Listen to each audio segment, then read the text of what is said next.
So we were discussing one particle representations, one particle states of supersymmetry algebra. And what we discussed was, we discussed two cases: massive particle states, one particle states. This was central charge, all central charge is equal to 0 case for the supersymmetry algebra. And then we studied massive particle states, and this we realized that we could construct the representations in terms of two sets of fermionic oscillators. Two sets of fermionic oscillators. Two sets of fermionic oscillators. A alpha dagger I, where alpha was 1 and 2. And this I was the number of supersymmetries.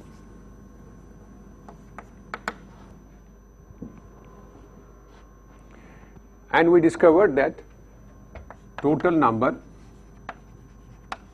of states in a multiplet or super multiplet is 2 to the 2n.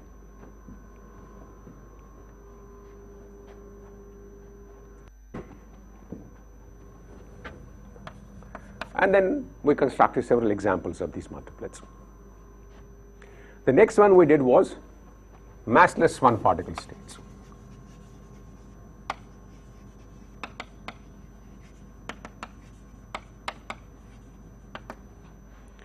And these we realized that we can construct them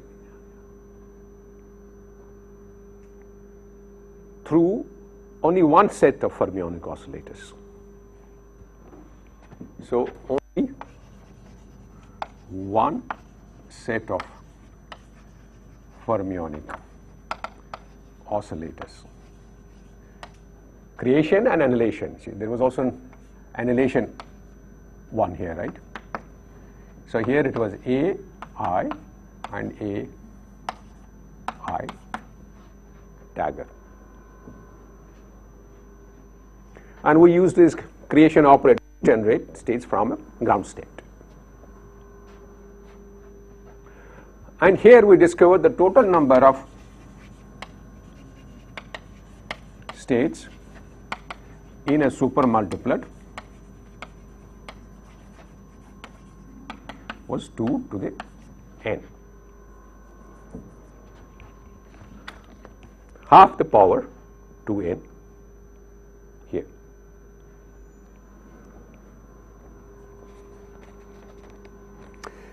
Now what we're going to do today is we'll extend this discussion for one particle states where the algebra has central charges. We will not put central charges equal to 0. So a representation of SUSY algebra with central charges.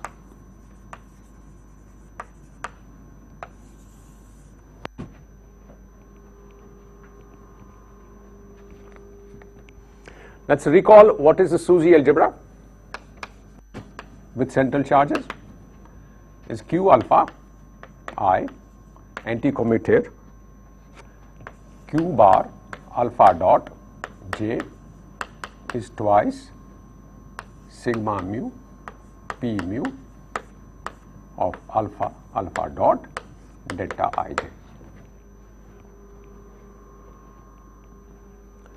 Then we have Q alpha I. So let me call this I down. Yes. So Q alpha I, Q beta J anti-commutator is 2 root 2 epsilon alpha beta epsilon Zij and q bar alpha dot I anti-commutator q bar beta dot j is 2 root 2 epsilon alpha dot beta dot z bar ij. That's the algebra with central charges. Zij's are the central charges. Clearly, we said it last time also, for n equal to 1, there is no central charge. And the reason is because this anti-commutator is symmetric between the combined interchange of the pair alpha I and beta j. But this is anti-symmetric under alpha and beta interchange. Therefore, this should be anti-symmetric under I and j interchange. So if it is anti-symmetric, then it has to be at least 2 cross 2 matrix. For n equal to 1, it cannot be there, z has to be 0. So z is non-zero, possibly non-zero, only for extended supersymmetries. Extended word is used for supersymmetries with n greater than 1. n, 2, 3, 4, they are called extended supersymmetries. Sorry, n equal to n greater than 1, not equal to 1.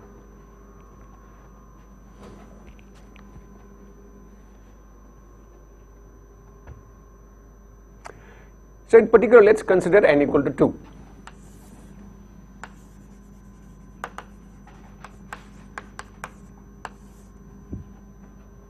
So n equal to 2, z will be a 2 cross 2 complex matrix, antisymmetric,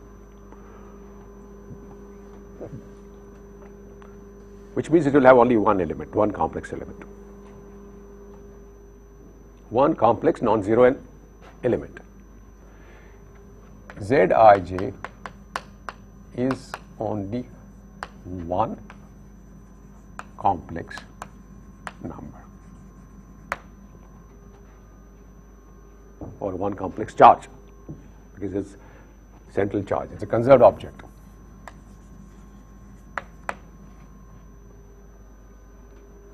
Not only that, because it's a z is only a 2 cross 2 matrix,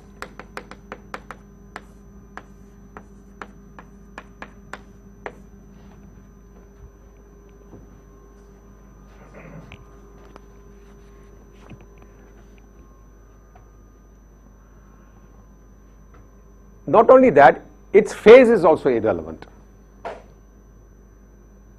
Phase of this z is irrelevant, because if I write this as 0 mod z exponential I psi mod z exponential I psi, and z bar ij would be m.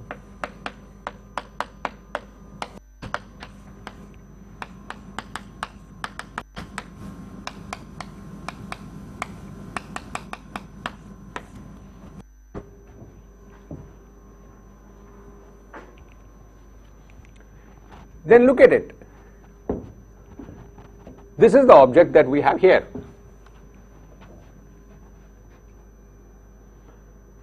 I can redefine q and q alpha by multiplying exponential I psi by 2, half of this phase, or half of this negative with negative psi. I redefine a new q.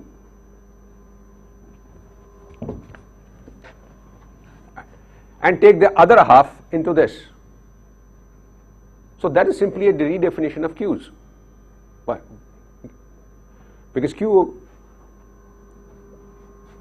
this algebra, if you look at it, the phase of Q can always be changed, because if I change the phase of this, absorb the here, and corresponding phase absorb it in definition of Q bars, this will not see that phase, because it will be phase and inverse phase coming in these two.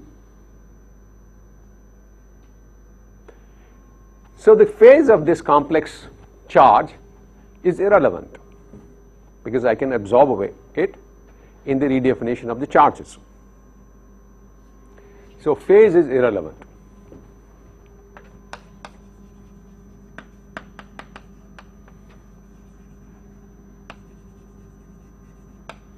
Because it can be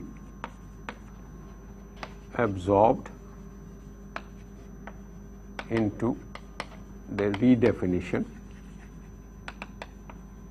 of the supercharges.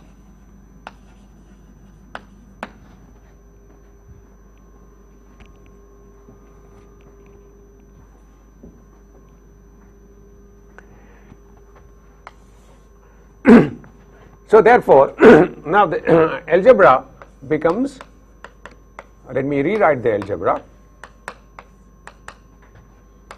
2 root 2 epsilon alpha beta ij mod z.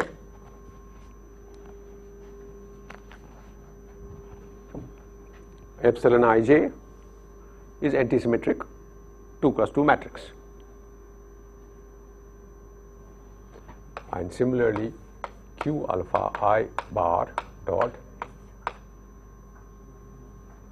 Q beta J bar anticommutator is 2 root 2 epsilon alpha bar beta bar epsilon ij mod z.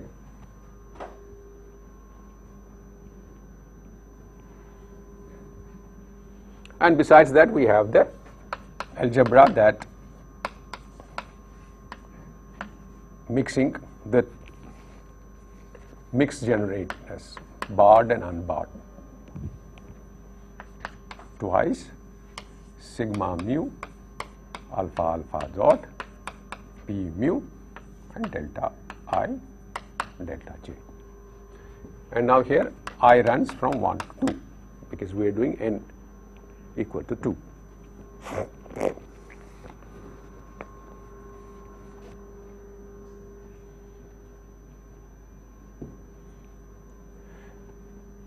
So now let's study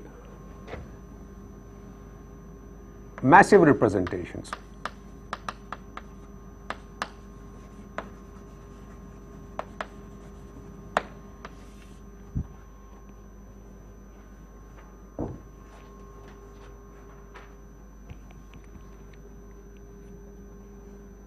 So for massive representations, we can always choose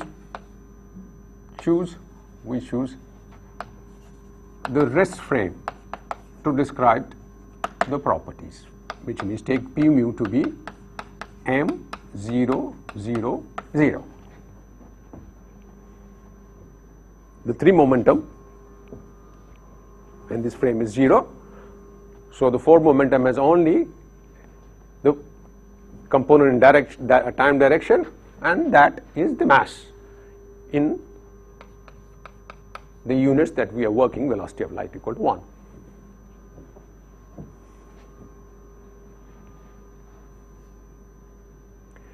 Now what does this algebra look like? We'll do the same thing that we did earlier in order to understand the representations, is that try to put this into this algebra and see what the structure is.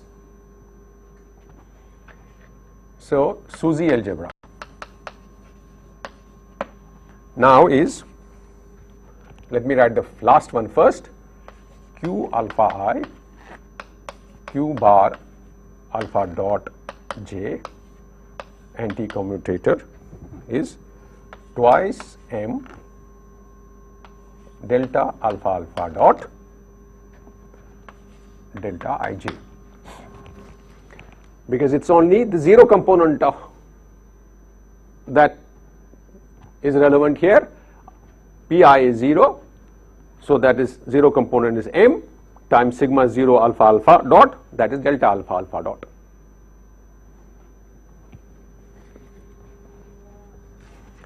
And let me rewrite the other ones, that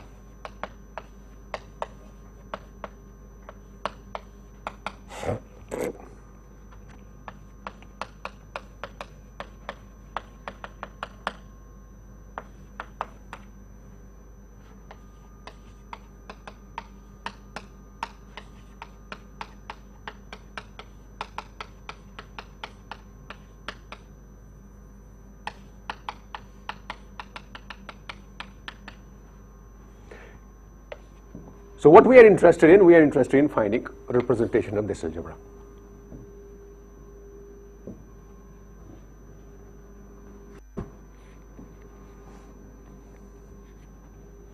Now to do that, let's construct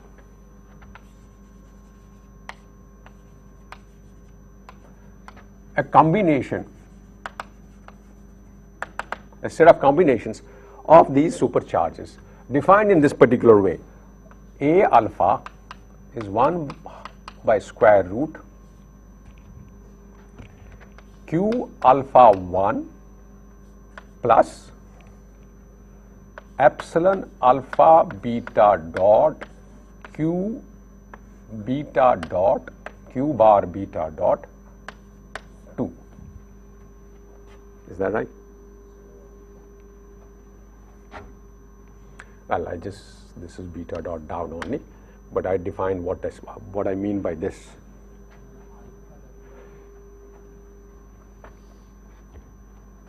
A alpha square root is q alpha 1 plus q alpha, no, this is epsilon alpha beta dot q beta dot 2, q bar beta dot q. Now this is a symbol which we have not introduced earlier. We introduced symbols alpha, epsilon, which was alpha beta or alpha dot beta dot. We didn't introduce a mixed symbol with indices mixed. So here we are introducing a symbol which has mixed indices. One of them is dotted, other one is undotted. And this symbol is again an antisymmetric 2 cross 2 matrix.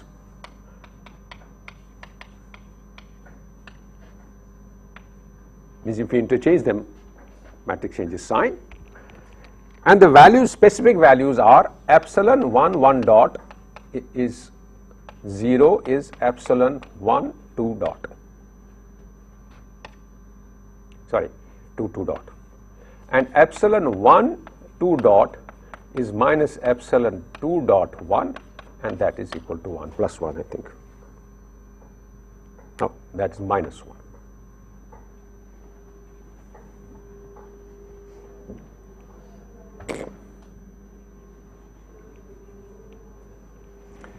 So is this clear? This is dot here. This is a new symbol that we are introducing. So you construct an object A as a linear combination of the supercharge 1 and supercharge 2 conjugate.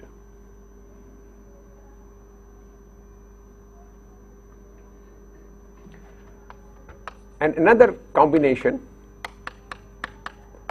which is the same supercharge q1 alpha 1 minus epsilon alpha beta dot q bar beta dot 2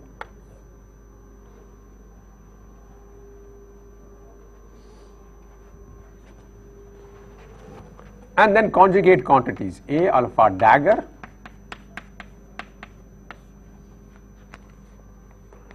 as q bar alpha dot 1 plus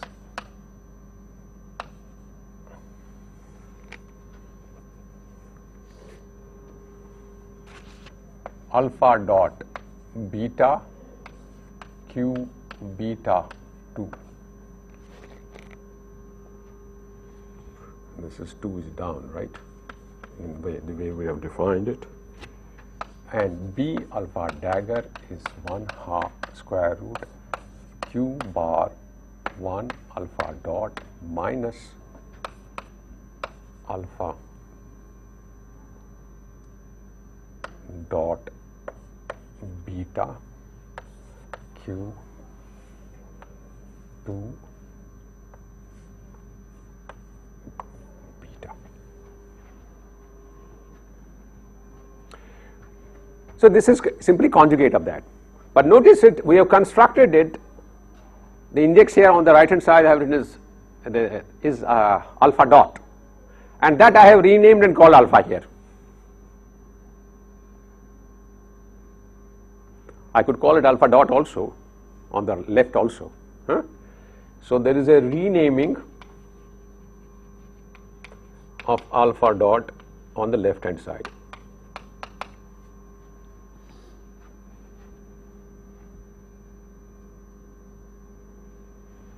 So the free index here is alpha dot, but that's been called alpha here.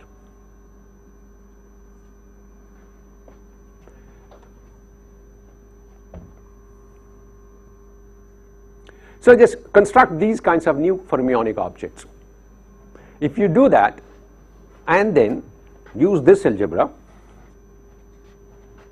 to work out what is the algebra of A's and B's,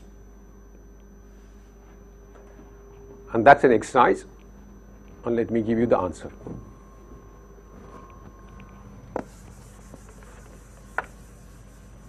Maybe I should not have rubbed off this, I should have rubbed off this.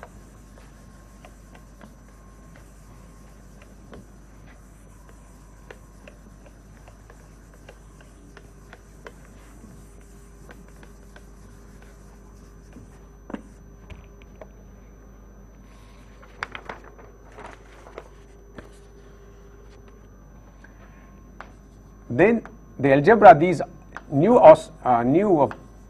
fermionic objects A alpha and A beta dagger anticommutator is twice m plus 2 m plus root 2 mod z delta alpha beta. This is an exercise. Please do this.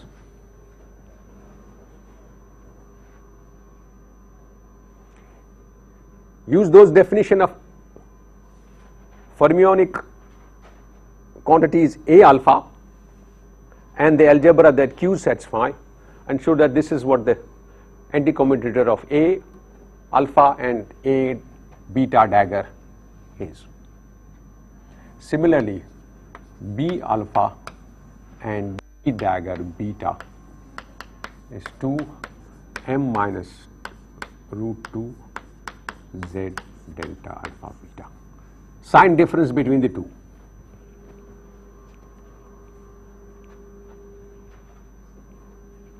Notice this sign difference. This is plus here, this is minus here. And then all other anticommutators 0. That is, A alpha anticommutator with A beta anticommutator is 0, A alpha dagger with A dagger beta anticommutator is 0, and similarly for B's, B alpha B beta anticommutator is 0, B alpha dagger B dagger beta anticommutator is 0, and A alpha B beta anticommutator is 0, also A alpha B dagger beta is 0, etc. So all possible other commutators and anticommutators 0. The only non-zero ones are these two.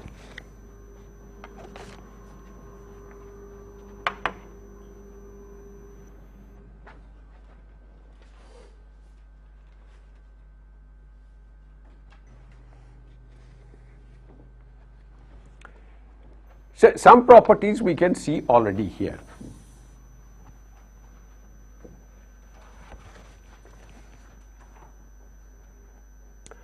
m plus root 2 mod z is a positive quantity, because this is positive, sum of the two positive quantities is positive.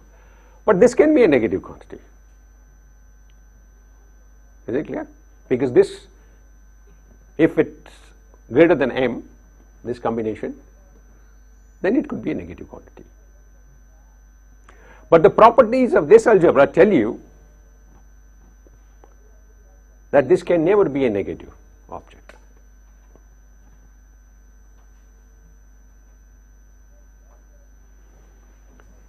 M can never be smaller than root 2 z. Simple enough. So think of a state omega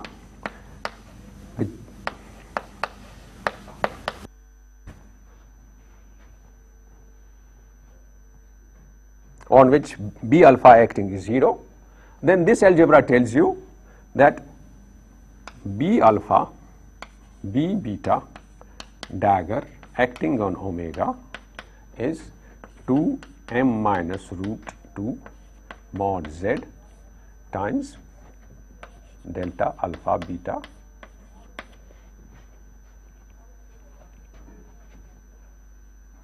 right. In particular, let me take beta equal to alpha, but no sum. Then B alpha, B beta, well, B alpha dagger on omega is 2 m minus root 2 mod z. Alpha is beta, but no sum. So it's for every value of alpha, alpha equal to 1, alpha equal to 2, alpha can take two values. So alpha B1 dagger on omega is this, B2 dagger on omega is also this.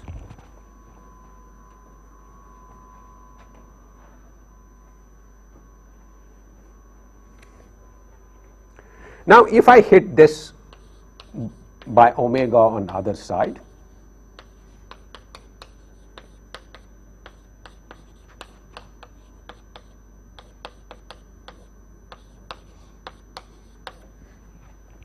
that's what I have.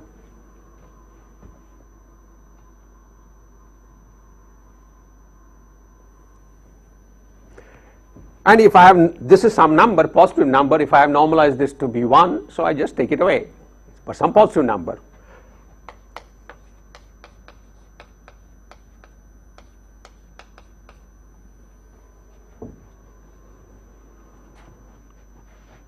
Right?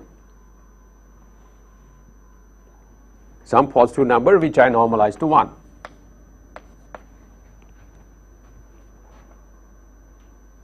Now what is the left hand side?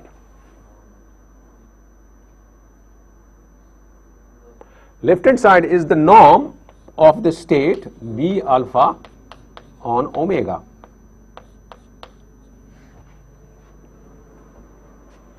Therefore, this is equal to this, norm is always positive or 0 at best.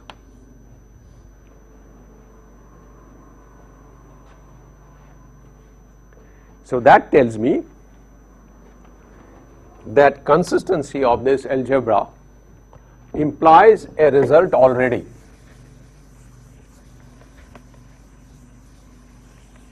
And that result is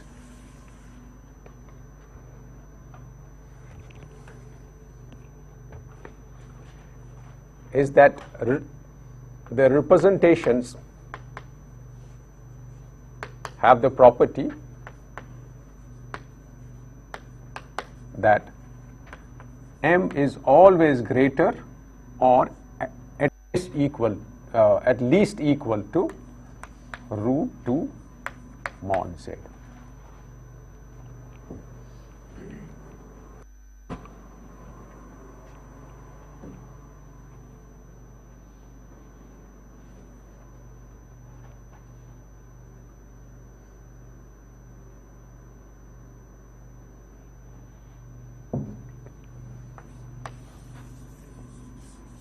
And this is a property which is just the property of the algebra.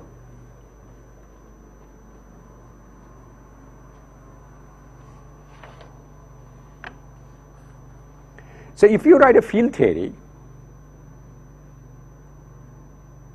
which is n equal to 2 supersymmetry, and then there are central charges, then you would discover that the masses and the central charges of the supermultiplets, the representations of the supersymmetry, would have the property that the masses would be always smaller than the central charge in some unit. Root 2 is some normalization. Sorry, greater than. Mass would be always greater than the central charge.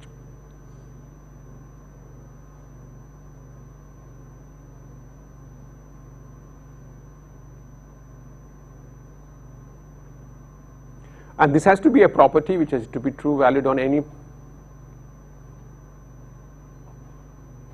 in the full quantum theory also, because if the quantum theory does not spoil the supersymmetry, this property cannot be spoiled by even by quantum perturbations. Okay. Next, so for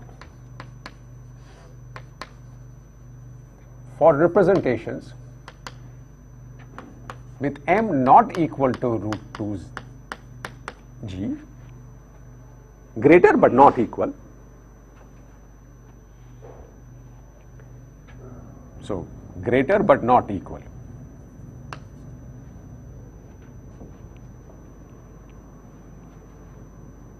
the representation theory is exactly the way that we did earlier.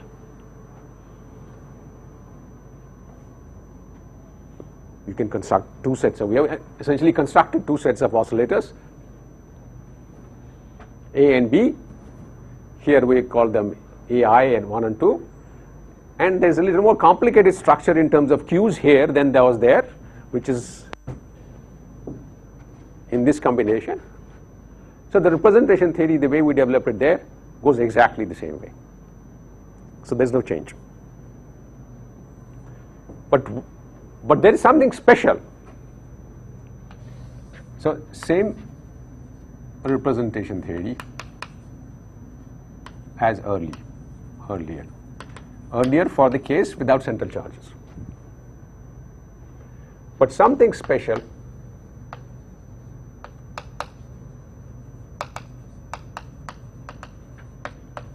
at m equal to root 2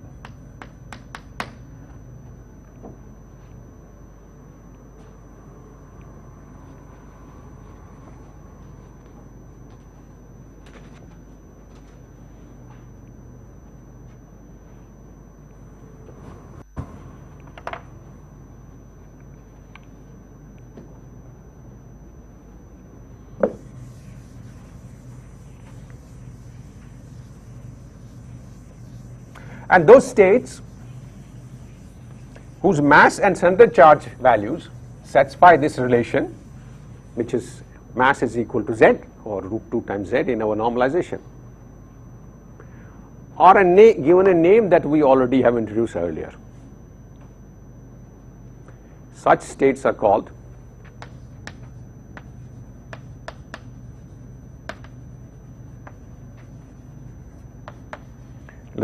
I always don't remember spellings of this. Bogolomani, B-O-G-O-M-O-L-Y-N-I.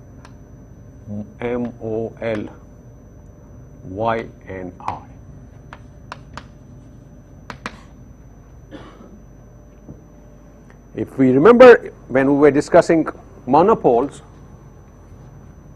in the Prasad-Sommerfeld limit, we found that monopoles have masses at constant times the monopole charge. Monopole charge is the central charge of a corresponding supersymmetry theory. So we call them BPS states there, BPS monopoles, Bogomolny-Prasad monopoles, Prasad-Sommerfeld monopoles. But this is a generic property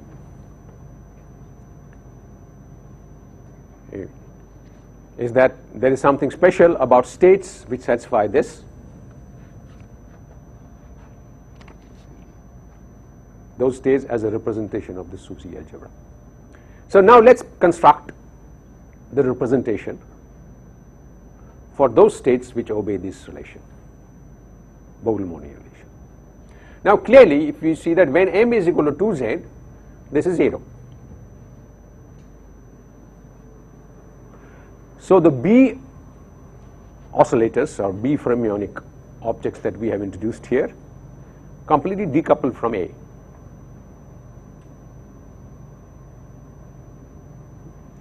Not only decouple from A, is that you can all build a representation of A which is completely neutral with respect to B's, which essentially means you can just throw away B's.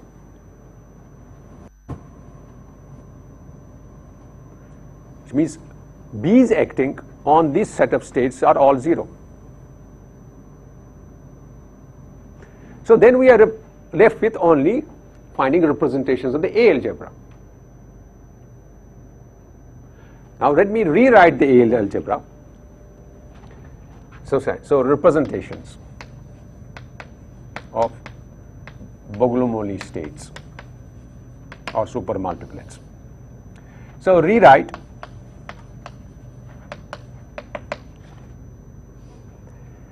A alpha hat as 1 by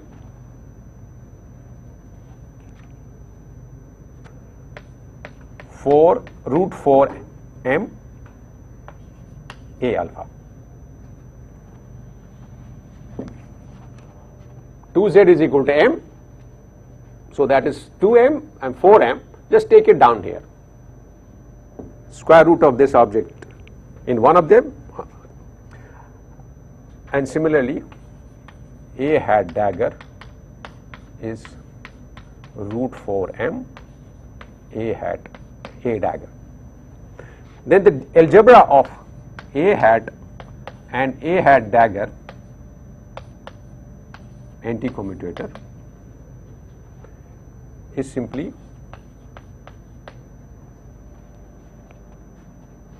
ordinary fermionic oscillator algebra.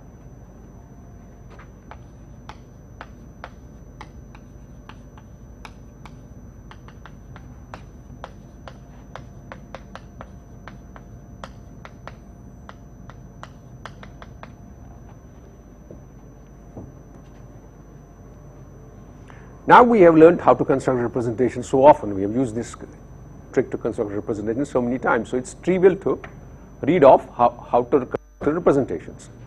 So how do you construct the representations? You construct the representations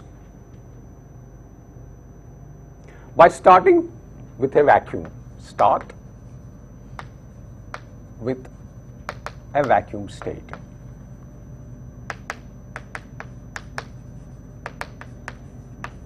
This vacuum state not to be confused with physical vacuum, because this is vacuum state for this algebra.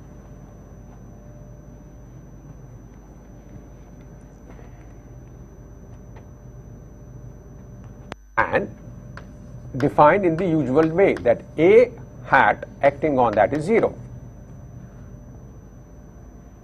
And then use A hat daggers successively to generate other members states of the supermultiplet. So let me, I just write it in, we have done it so many times, so simply I just make a table and write down the answer now. So state, starting state is omega, number of states, omega is 1 state, and jz spin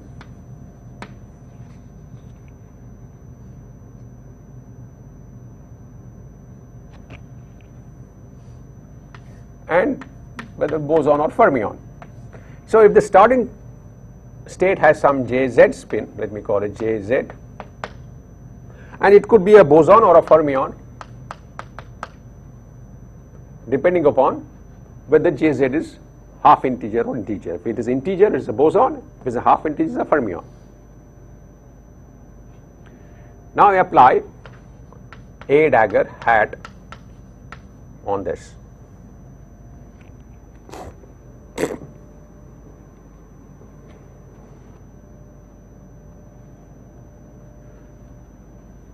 A dagger hat alpha. Now that creates another state from this ground state for every value of alpha. Alpha has two values, so that means it creates two states.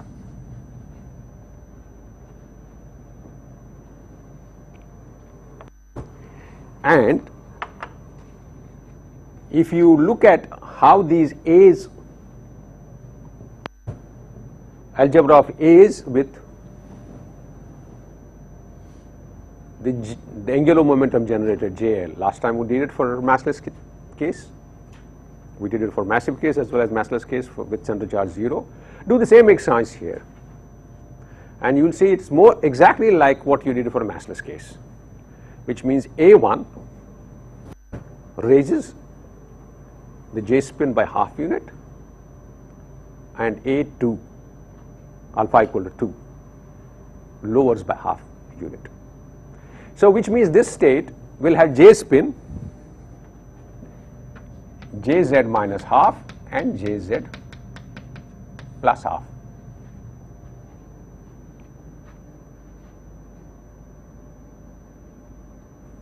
And now if omega was bosonic, this will become fermionic. If omega state was fermionic, this will become bosonic.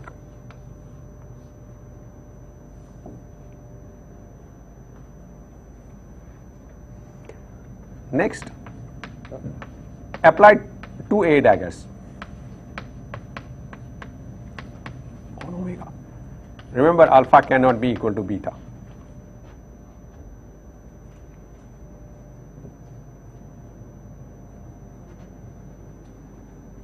So if alpha is not beta and alpha and beta each one of them have value 1 and 2, that means one of them is 1 and the other one is 2.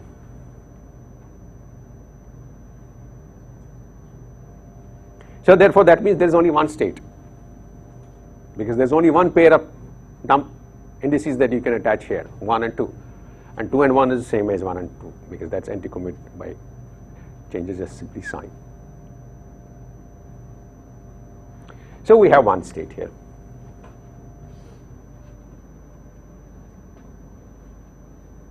And if alpha and beta indices are 1 and 2, one of them raises Z spin Jz by half unit, other one lowers it, which means resultant there will be no change in the Jz spin.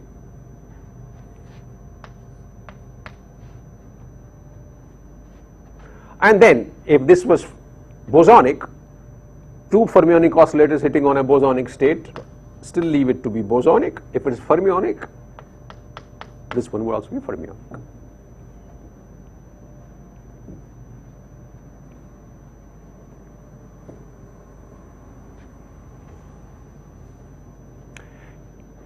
Now, but that completes the supermultiplet.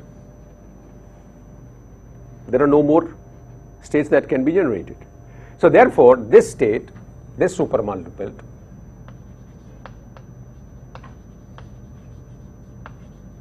has 4 states. Remember, n is equal to 2.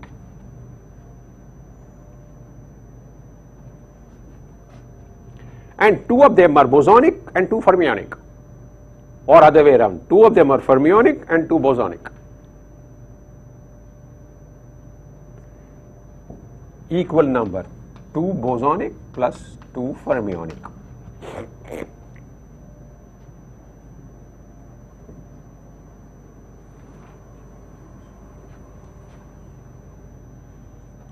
Now contrast this.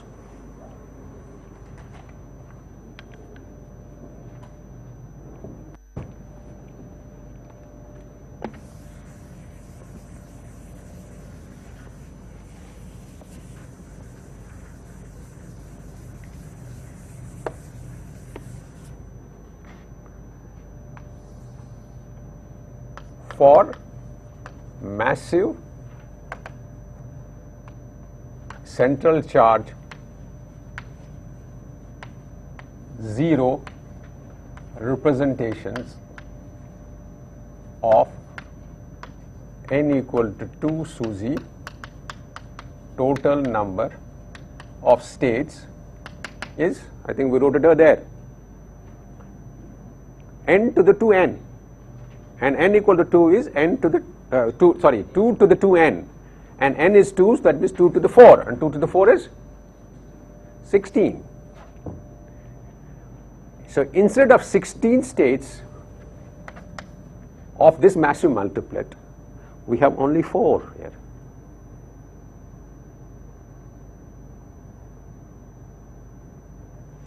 And if we had studied representation away from this Bernoulli point, which means m greater than this number, then we would have had 16 states in a supermultiplet,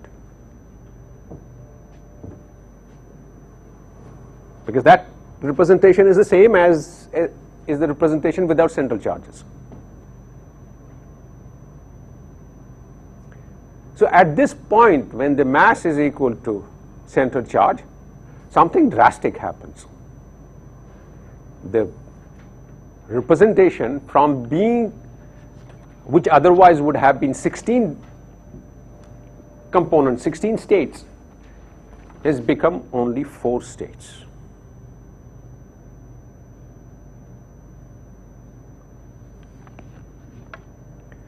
The 16 state representation is given a name sometimes. It's called long representation.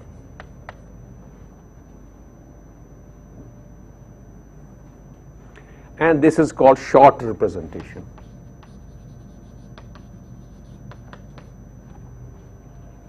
So Bernoulli bound states form short supermultiplets of SUSY algebra.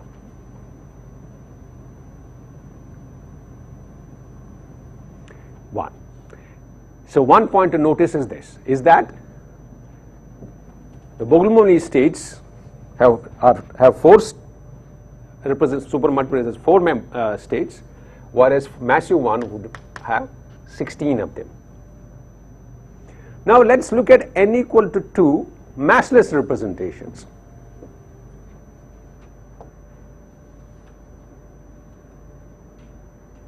No, massless, where is massless? Here. N equal to 2. That number is 4. So this number is 4. The number of states is same as n equal to 2 massless representations.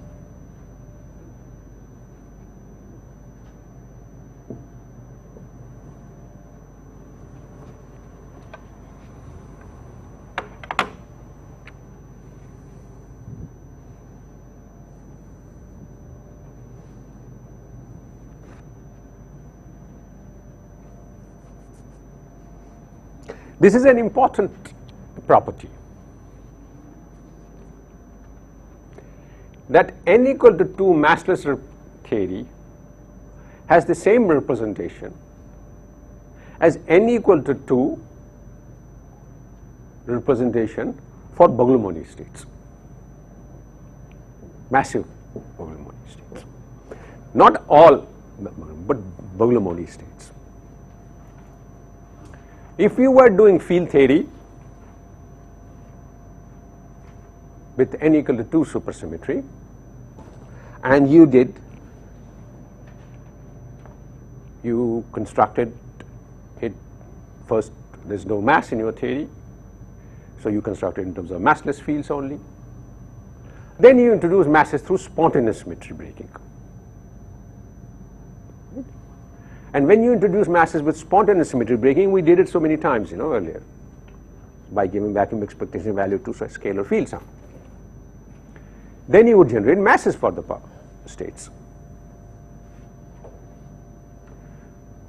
But the number of fields, that independent degrees of freedom that you had before doing spontaneous symmetry breaking and after you have done spontaneous symmetry breaking is the same.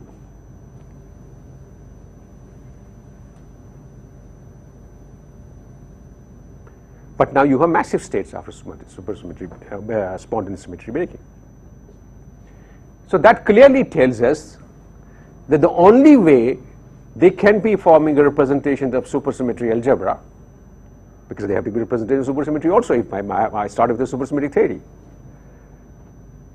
is that the massive states have to be realized as short multiplets of the Bogomolny kind. Is that clear? It's a very important property. Is that in spontaneously broken supersymmetric theories, not supersymmetry is not broken, gauge symmetry is broken spontaneously. The supersymmetry is intact. Gauge symmetry is broken spontaneously because that's how you create masses. You create masses by breaking gauge symmetry spontaneously, masses for fields. Then the massive supermultiplet that you would generate after supersymmetry breaking has to be having masses which correspond to Bogomolny relation, because they would also have to be short representation, like the massless fields that you started with before spontaneous breaking of gauge symmetry. Now, not only that, in such theories, this property has to be a quantum property, not only a property of classical property. The reason is the number of states, for example, in this case, if it is 4, cannot jump by any quantum fluctuation to 16. It's a discrete numbers. So every quantum fluctuation, any perturbation theory cannot change the number of states. So if it cannot change the number of states, it cannot change the representations. And if we cannot change the representation for massive representations which are short, have to be corresponding to the Bogomolny saturation. So mass equal to Z is a property of the full quantum theory. Z or root 2 times Z, because Z I have just normalized in that particular way. Sorry. When you are getting the massive states, Bogomolny states of the symmetry breaking of the massless theory. So Yes. starting with massless Yes. theory, Yes. you create the symmetry, you get that state, you are comparing that states with this. Yes. So that. So the statement is that these are simple properties of the representation theory of the algebra. Before you do any field theory calculations, before you do anything big, you know these properties. They have to be there. Okay. So this 2 bosonic plus harmonic state is also the case for n equal to 1 massive single particle. Very good. States. Good. So You've been is this following. You've been following notes. Very good. That was my next point.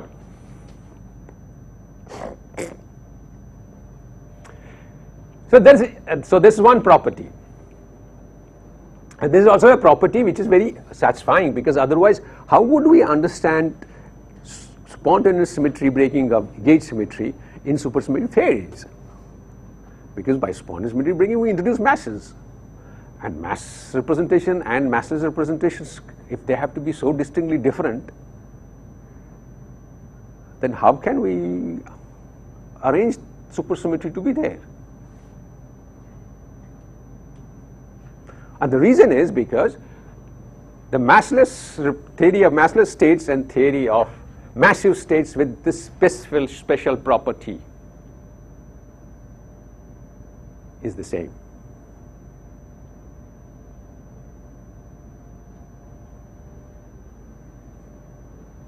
So that n equals to massless rep is without central charge. That n equals to massless rep without central charge. Without central charge. No, without or without, we thought without central charge. Massless theory has the same representation. We have not done that one. Yes, it's the same. Z equal to 0, then n equal to 0, right? If central charge is 0, then mass equal to 0. Central, yes. I mean, the central charge value for those states is 0. Central charge is has a Z has a value for states. No, I mean we did the central charge 0 massless rep. But we could do the massless rep with central charge. Yes, that You number said is also the this same. statement, this That number true. is the same. Okay. That number is the same.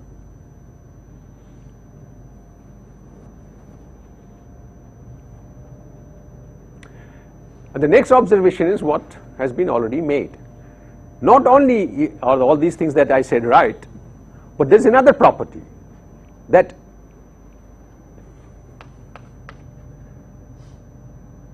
the number of states in states in massive supermultiplet of n equal to 1 SUSY is also equal to 4.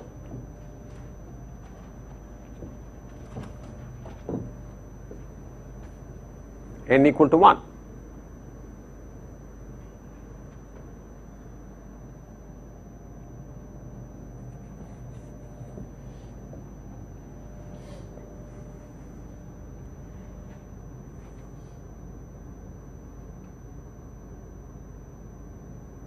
So therefore, sometimes people say, and these words are very carefully to be understood, is that Bogomolny states I break inverted commas or sometimes reduce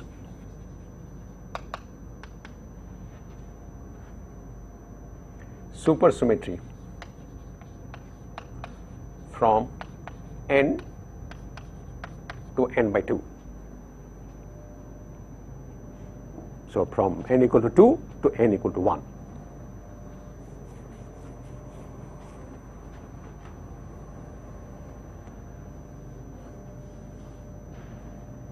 You should be careful in using the words break or reduce,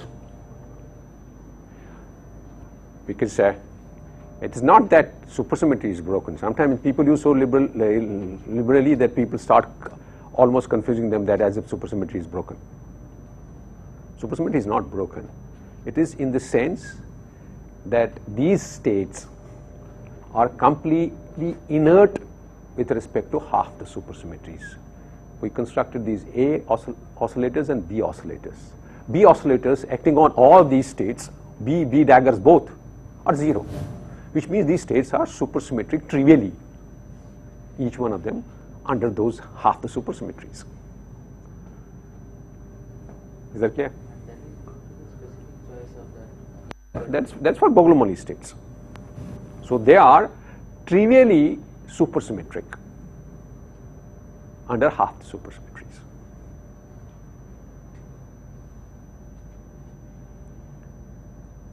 And that's why the representation theory also agrees with supersymmetric representation theory of with half the supersymmetry.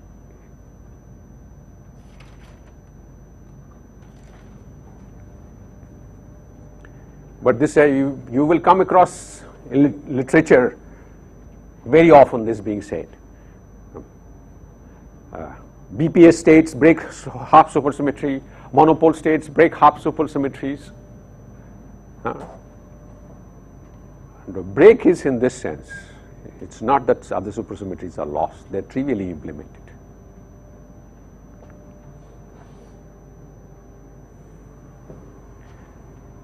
Okay. So that was discussion of n equal to 2. Now let me do a brief discussion of n equal to 4.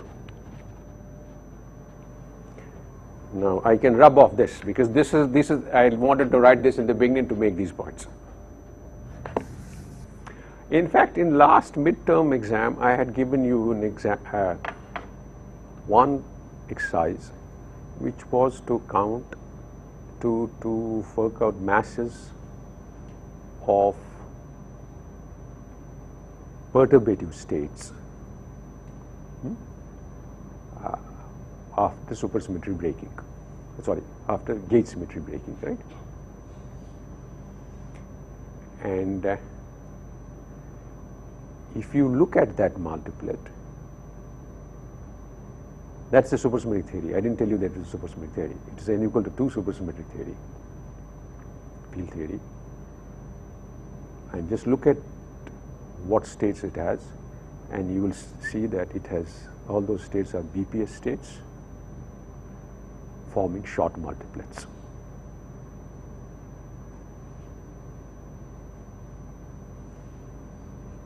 That's one concrete example you can check. So n equal to 4.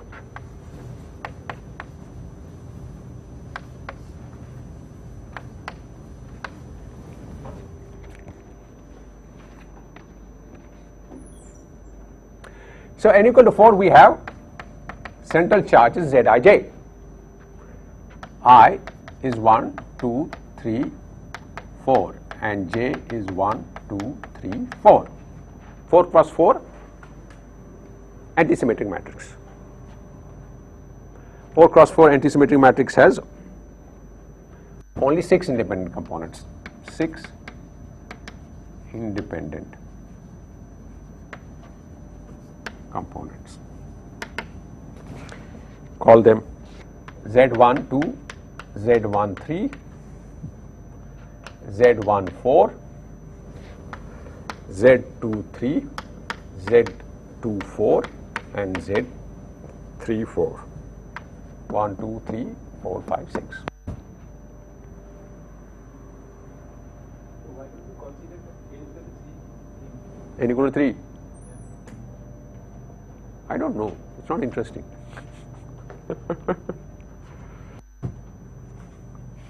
Huh?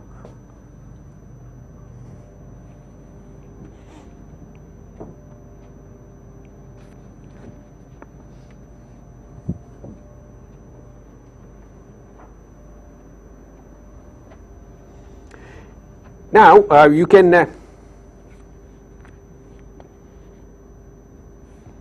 do the same construction, and I will not do the construction, but I will indicate what the possible constructions are.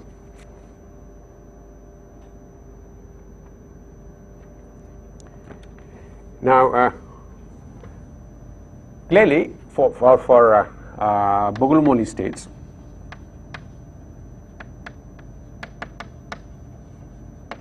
because other ones are not interesting because they have the same representation theory as we had earlier. It's the Bogomolny states which are of special interest.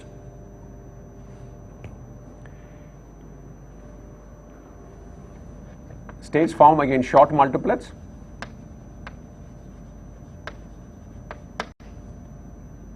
As opposed to long multiplet.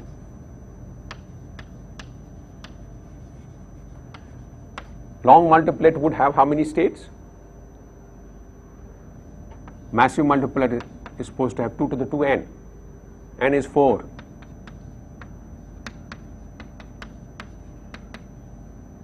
How much is that? 256.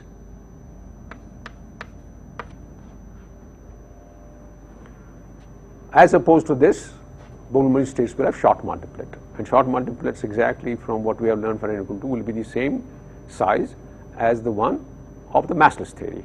And massless theory is, a representation is 2 to the n, 2 to the 4. 2 to the 4 is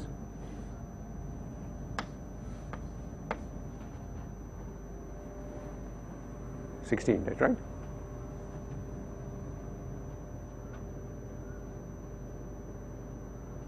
So this short multiplet with 16 members is generated by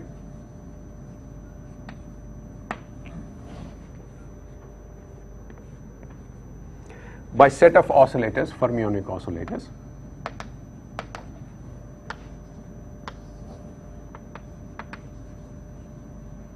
Call it A alpha hat, I, with I running from 1 to 2 and alpha running 1 by 2, and A dagger I alpha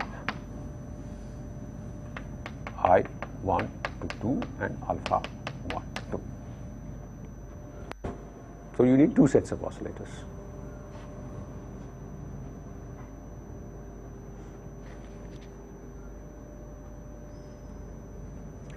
and which satisfy the fermionic oscillator algebra. A alpha I dagger A beta hat J dagger is delta alpha beta delta ij. A alpha hat I A beta hat J is 0. A alpha hat dagger I A beta hat J dagger is 0.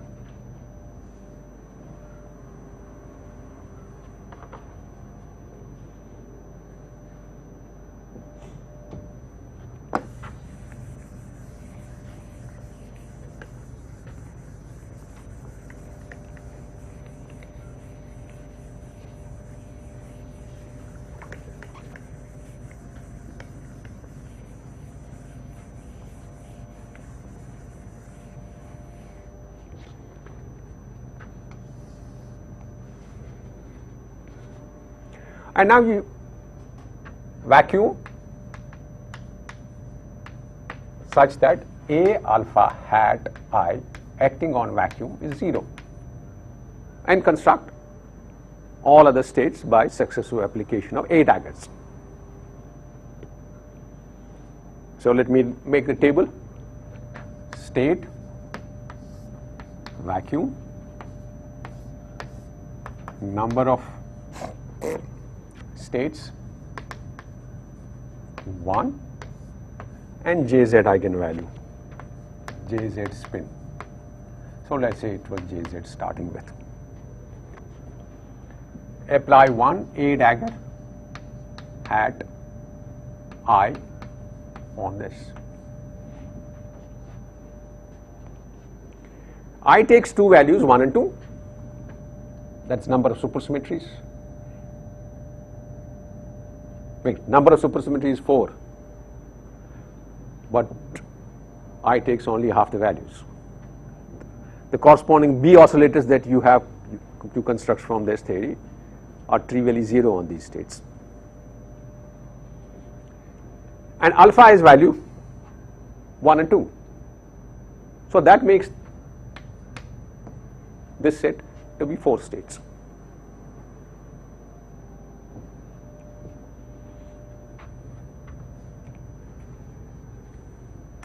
Now, A1 hat I raises Jz spin by half unit.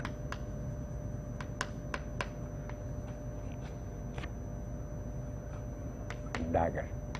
A2I dagger lowers Jz spin by half unit. This is the same old algebra of Q's with respect to angular momentum Ji that you convert into algebra with this, of these A's with angular momentum, and you will see this property emerging there, that A with the lower index alpha raises by half unit, and A dagger with lower index alpha equal to 2 lowers by half unit. So therefore, these states will have J spin, which is Jz minus half Jz, two of them with Jz minus half and two of them with Jz plus half. 2 corresponding to I equal to 1 and alpha equal to 1, sorry, I equal to 1 and 2 and alpha equal to 1, and I equal to 1 and 2 and alpha equal to 2.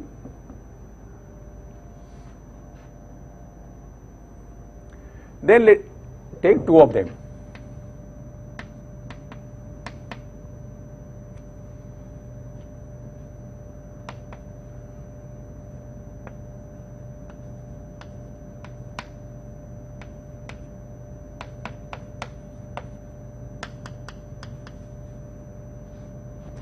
Or let me write it explicitly. A1 I dagger A to J dagger on omega, and A1 dagger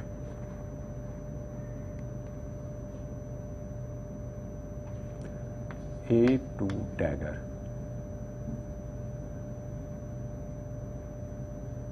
1 dagger 2 dagger on omega, and A2 dagger 1 dagger A2 hat 2 dagger. Something is not right. This should have been 1 1.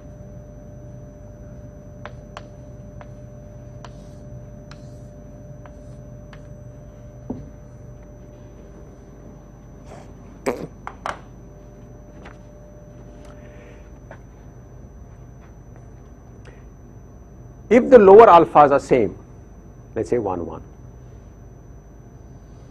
then ij index has to be 1 on one and 2 on the other. Is it clear?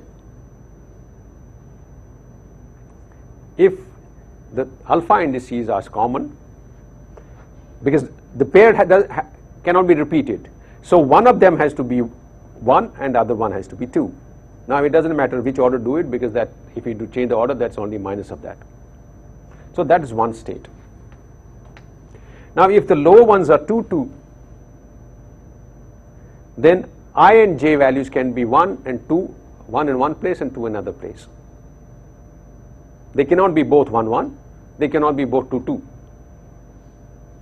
That gives you another one state. But if the alpha beta are 1 and 2, then I and j can be different.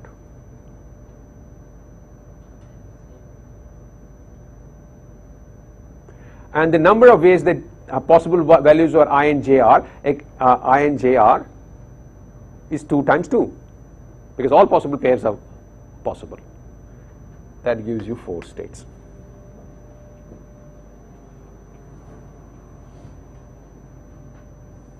Is it clear?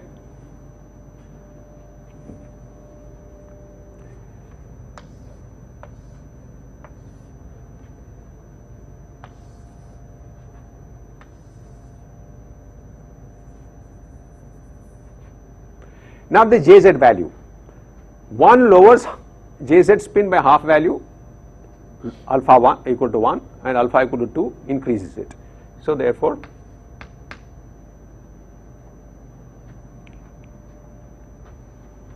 this one raises, so this is the j plus 1, 2 states, no sorry, only one state, right, j plus 1, and this is j minus 1. So that takes care of all possible 2 oscillators, creation of oscillators hitting the vacuum. Now what about 3? The 3 ones are A hat, A hat, A hat on vacuum. I could have 2 values common, alpha alpha, so 1 1, and let me put third by 1 2.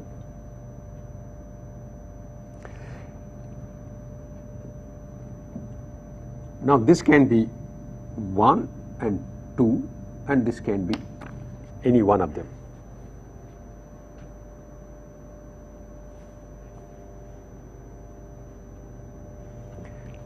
It's essentially taking this state and hitting by an x a to I, and similarly for a2 hat, a2 hat, a1 hat, and dagger everywhere, 1 dagger, 2 dagger, I dagger.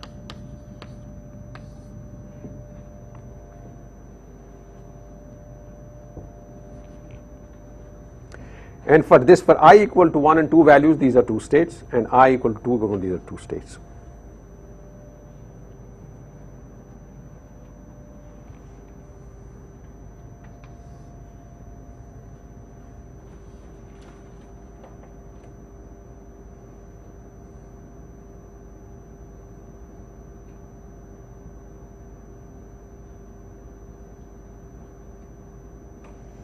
Now, A1 dagger increases J spin by half unit. So, there are 2 A1s alpha. So, that these 2 increase by 1 full unit, this one reduces by half unit. So, that is total increase by half unit for both of these states, and this one is the other way around.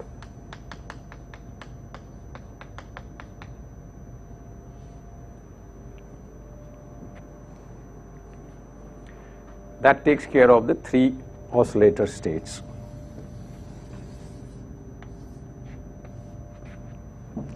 Now the last one.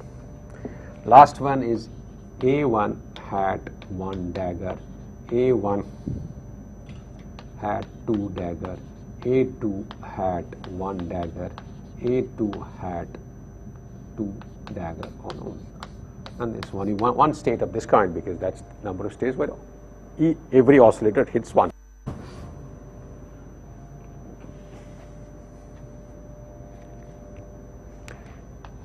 And J spin is same, because there are equal number of oscillators with alpha index 1 and alpha index 2.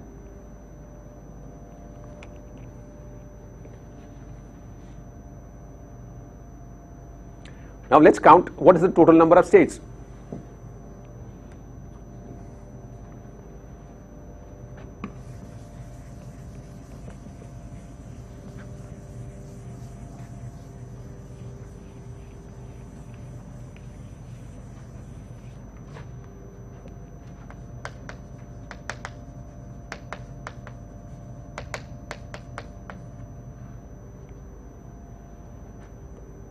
One plus 4, 5, 5 plus 6, 11, 11 plus 4, 15, and 1, 16.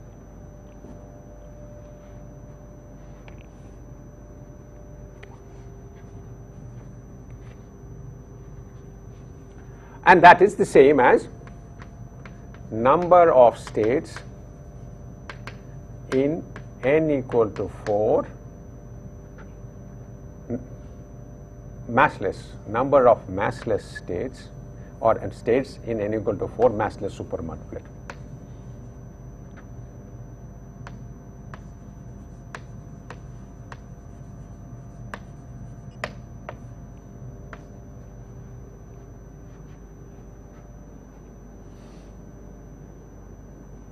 And that's also the same as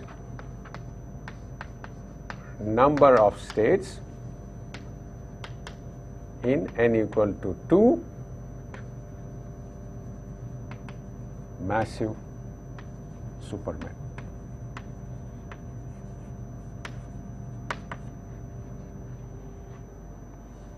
N equal to 2 non-B Bogomolny.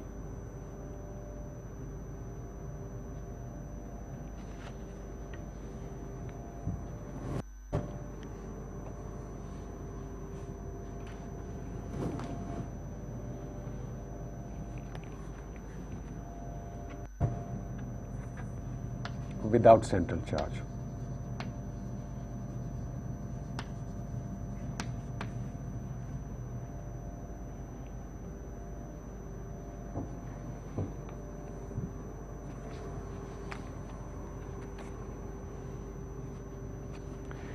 So I think that completes the discussion of representation theory, and I think I have made those remarks already earlier that I listed, but I don't know if I should say it again, that how spontaneous gauge symmetry breaking introduces only Bogomolny states as the massive states in supersymmetric theories. How they are related to solitons? Solitons. We'll get to that slowly. We have already in some sense started seeing that the monopole states are Bernoulli states. We call them Bernoulli states there, and now we see also they are correspond to short representation of super algebra. In supersymmetry theory, when I study monopoles, they will correspond to the short representations of the SUSY algebra. So I think we'll break here now, today a little early, and then get to doing representation of SUSY algebra on fields next time, and then finally start writing supersymmetric invariant Lagrangians.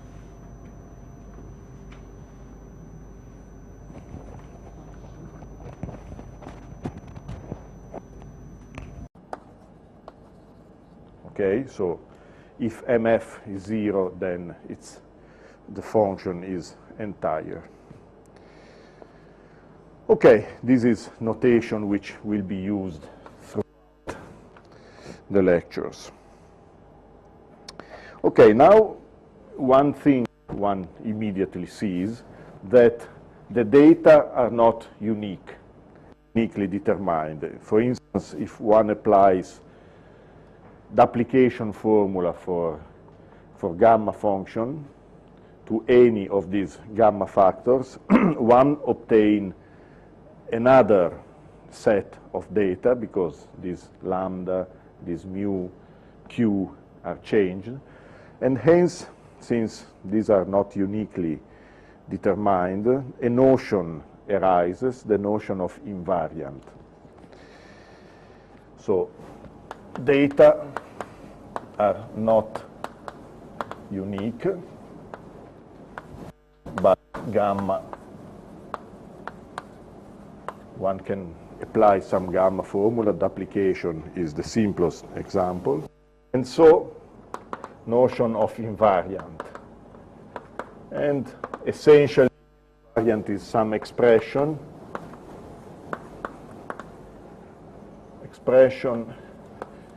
defined by means of data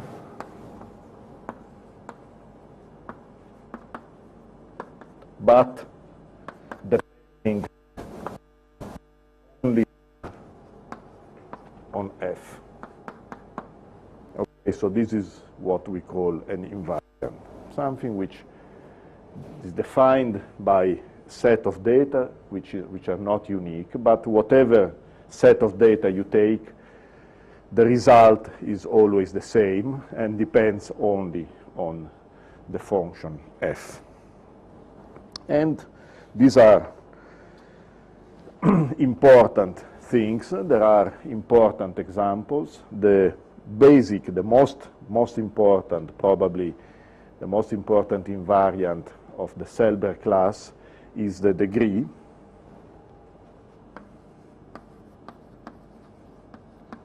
This is defined as, df is defined twice, summation j from 1 to r of this lambda j. And it will be shown, we will see later, that this is actually is an invariant. And it's a kind of measure of the analytic complexity of the function. It's well known that as more, so to say, the gamma factors are, or higher is the, so higher is the degree, and more complicated from analytic viewpoint is the L function. For instance, there are results which are known for low degrees but not for high degrees. There are many instances where for low degree something is known and for high degree this is not known. This is very important invariant, and here are some examples. F and df. So what is degree of the Riemann zeta function is 1. What is degree of Dirichlet L functions? This is again 1. What is degree of Dedekind zeta function? This is the degree of the field. So this is K over Q. What is degree of modular forms? L functions associated with modular form. This is 2, and so on. So given an L function is easy looking at its functional equation or looking at some other thing, because degree appears in many instances. One can understand what is the degree. And since the degree is invariant, the following sets are well defined. SD, which is function in F with df equal to d. SD is the functions of degree d. And of course the degree is a priori belongs to R plus, is a non-negative real number. This is everything what we can say a priori due to this fact here. And the same is this S sharp D, which is the set of F in S sharp with degree equal to D. All the lambda cases are positive. Yeah, they are positive, but R could be 0. So in other way, there is possibility that all of them are negative. Either all of them positive or all of them negative, say. Okay, so when R is 0, then it's the same as to be everything 0. So D equals 0. df is 0 if and only if R is 0. So there are no gamma factors no gammas in the functional equation. And there are examples of functions without gamma factors. For instance, the trivial function 1 satisfies this functional equation with R equals 0. But this is really one trivial example, and if you withdraw, so if you are in S sharp, there are many interesting examples where R is 0, or degree 0 L functions. Okay, now I'm afraid, okay, I will cancel here. I will keep axioms still for a moment.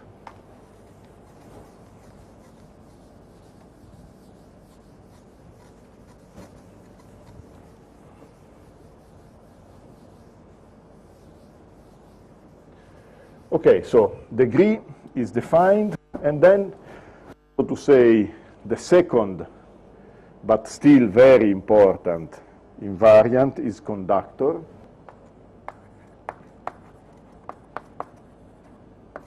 Conductor is QF and is defined in the following way. It is 2 pi to the power df q square, and then product j from 1 to r lambda j to the power 2 lambda j.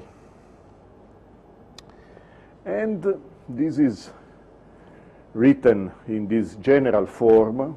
Maybe one doesn't appreciate immediately its interest, but it's a very interesting invariant for 2 reasons. One is that it pops up in many critical points, in theorems, in proofs, and the other is that in the case of classical L function, it has a meaning of conductor, and in fact, again, let's make some examples. F and QF. For Riemann zeta function, conductor is 1. It's easy to compute. For LS chi, conductor is conductor of the character chi, and this is reason why it is called that way. Then for Dedekind, it is absolute value of discriminant of the field K. And then for LF, for modular forms, is level of F. So, for example, if F is modular form for the full modular, them have conductor 1. For instance, if you take the Ramanujan tau,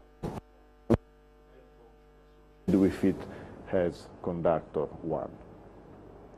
And in general, the conductor is the level. So you see that it's really an interesting object. Okay, now a couple of other invariants which will pop up soon. One is the root number. Root number is clearly connected with this quantity here, but this itself is not an invariant, so the invariant form of the root number is omega multiplied by product from J1 to R lambda j to minus 2I imaginary part of mu j. And again, this is an important invariant. And the last invariant for today is the so-called Xi invariant,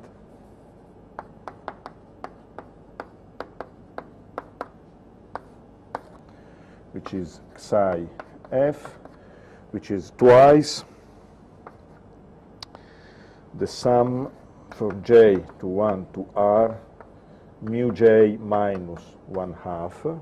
And it's interesting here to split real and imaginary part, and it is eta f plus I df times theta f, and eta f we call the weight,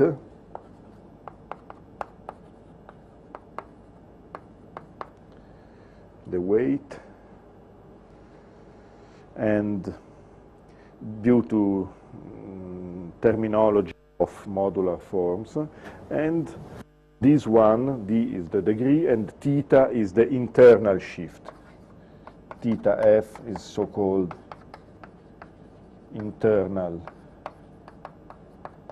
shift, and it's remarkable that all the classical L functions, either trivially or non-trivially, all of them have theta equal to 0. They are unshifted, so to say. They have no internal shift.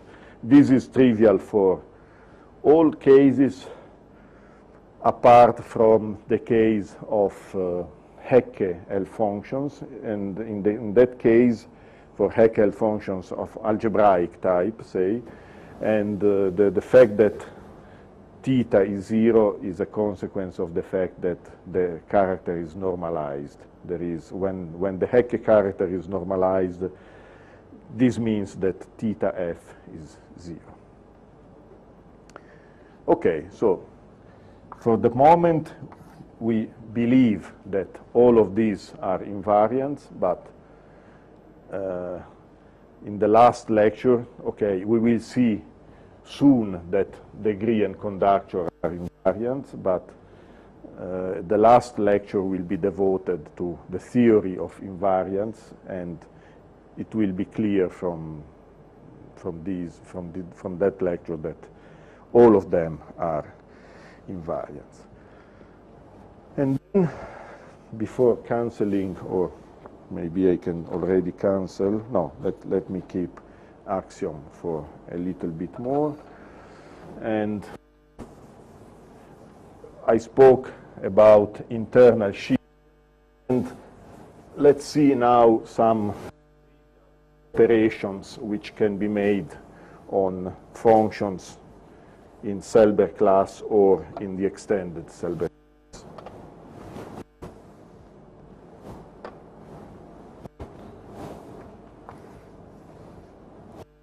So elementary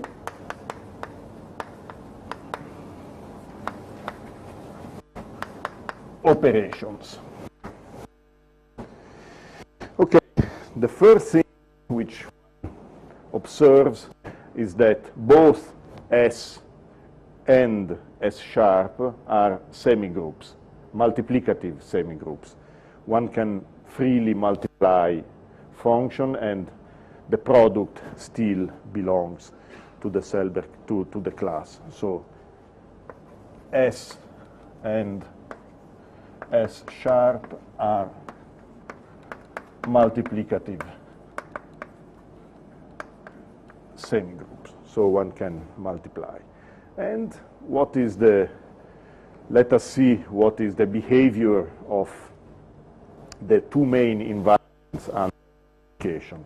Clearly, the degree is additive because when you make a product, you just add. So degree is additive. df times g is df plus dg. While one can check, and this is also check, that conductor is multiplicative.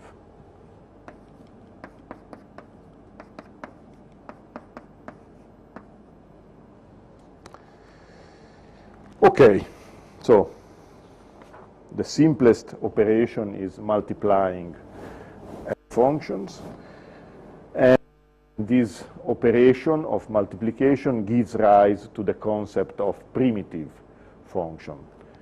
So f belonging to S class minus 1, non-trivial member of Selberg class, is primitive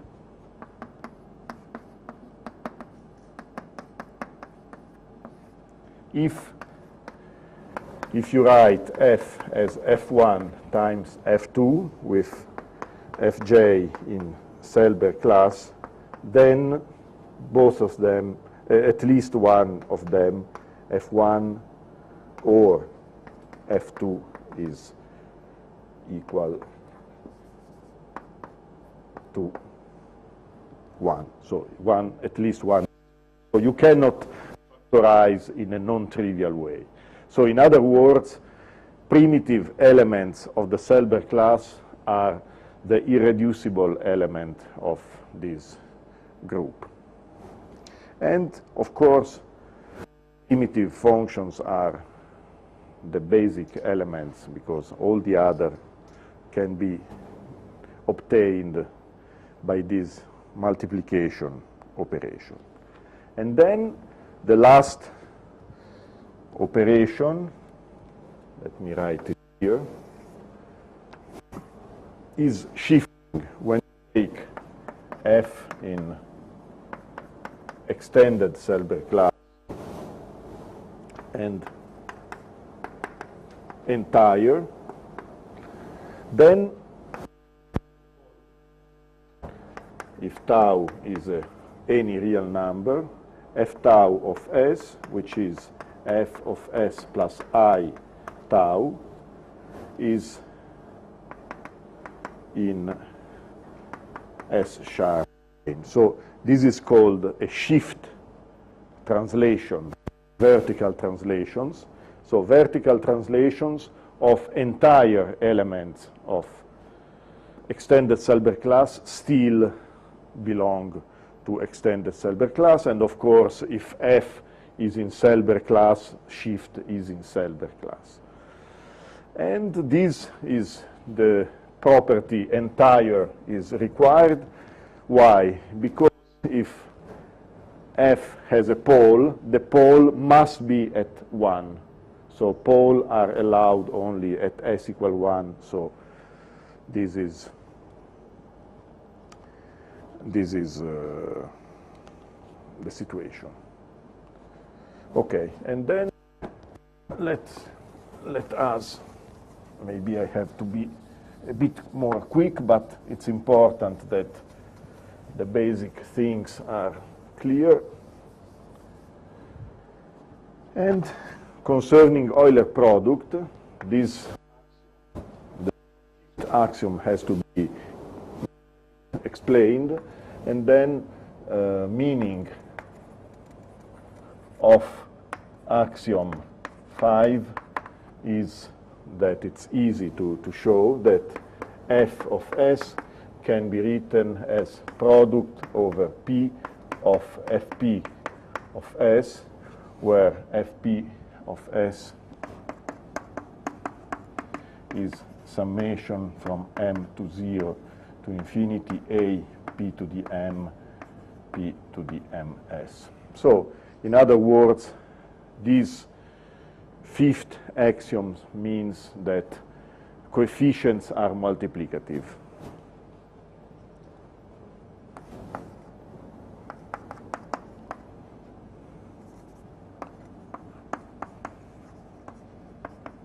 So one has standard Euler products, and this condition here means that Fp,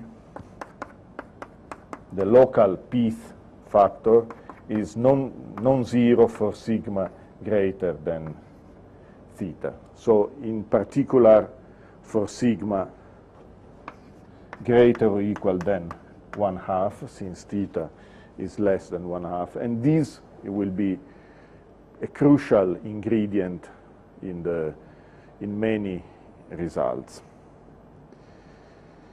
And having Euler products, standard Euler products, and general type functional equation, one can get all the standard notions of critical strip. So one has that f of s is non-zero for sigma greater than 1, and then one has the notion of critical strip and of critical line, which is the line sigma 1/2, and the notion of trivial zeros and non-trivial zeros. In particular, non-trivial zeros are with real part between 0 and 1, and trivial are essentially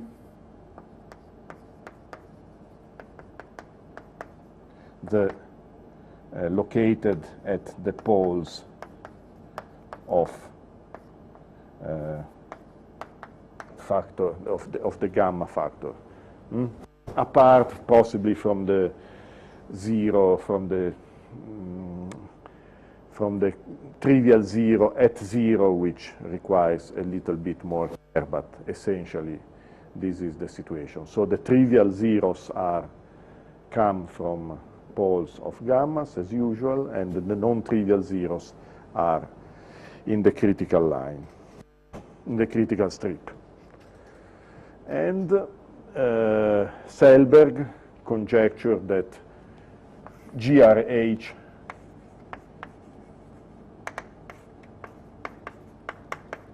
is true in S. So every function in Selberg class must satisfy in the Riemann hypothesis. And seeing situation only from the axioms is slightly, this statement seems to be a bit, so to say,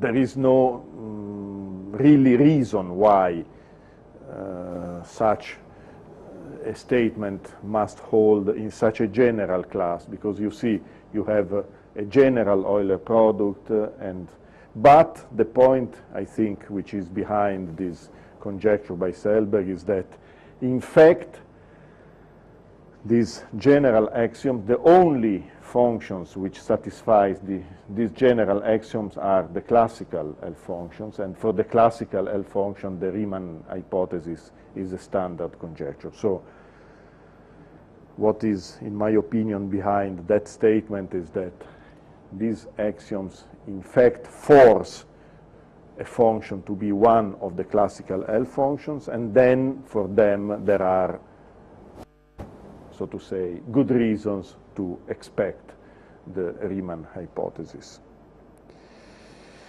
Okay, and in fact, there is a conjecture that such an Euler product is in fact what comes immediately from the axioms